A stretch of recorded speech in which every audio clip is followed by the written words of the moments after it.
अच्छा सुनो, सब्सक्राइब करते वक्त ना घंटी बजा देना, ताकि जब मैं ऑनलाइन आऊँ तो तुम्हारे फोन की भी घंटी बजे।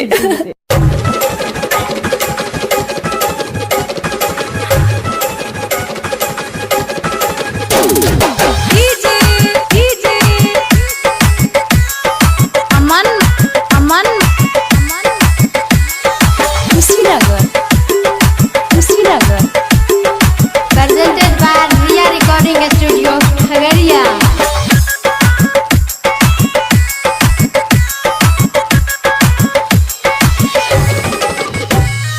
गोरे गोरे गलिया के तोहार चुमाई के हमार मन करत रानी।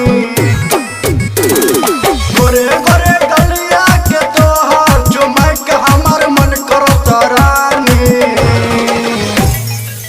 तोहार जवानी ये रानी,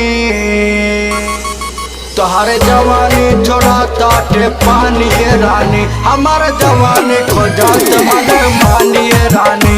तोहर जवानी छोड़ा ताटे पानी ये रानी। हमार जवानी खो जात मन मानी ये रानी।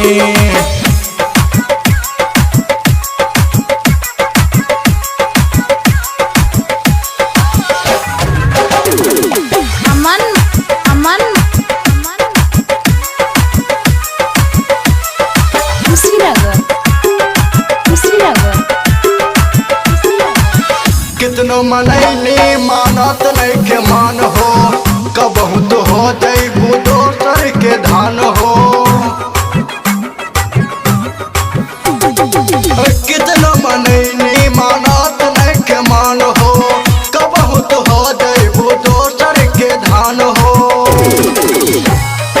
अब हो गलो ते यानी करे दमन मानिए रानी। अब हो गलो रे यानी करे दमन मानिए रानी। तोहार जवानी ये रानी,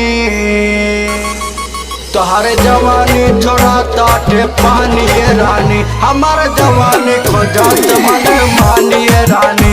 तोहर जवानी छोड़ा ताटे पानी ये रानी।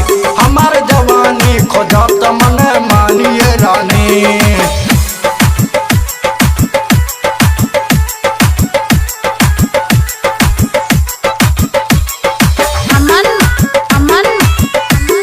Presented by Ria Recording Studio, Khagaria. Sanjeev के साथ तू तो खा लो ह खाना, अमन के काहे गोरी कारे लुमाना। ओ संजीव के साथ तू तो खा लो ह खाना, अमन अलबेला के तू कर दे लुमाना। गुड्डू राज आशीष कुमार के समझेलू अनजानिए रानी। गुड्डू राज आशीष कुमार के समझेलू अनजानिए रानी। तोहार जवानी ये रानी, तोहार जवानी छोड़ा ताटे पानी ये रानी। हमार जवानी खो जात मन मानिए रानी। तोहर जवानी छोड़ा ताटे पानी ये रानी। हमार जवानी खो जात मन मानिए रानी। Presented by singing Pavan Sharma.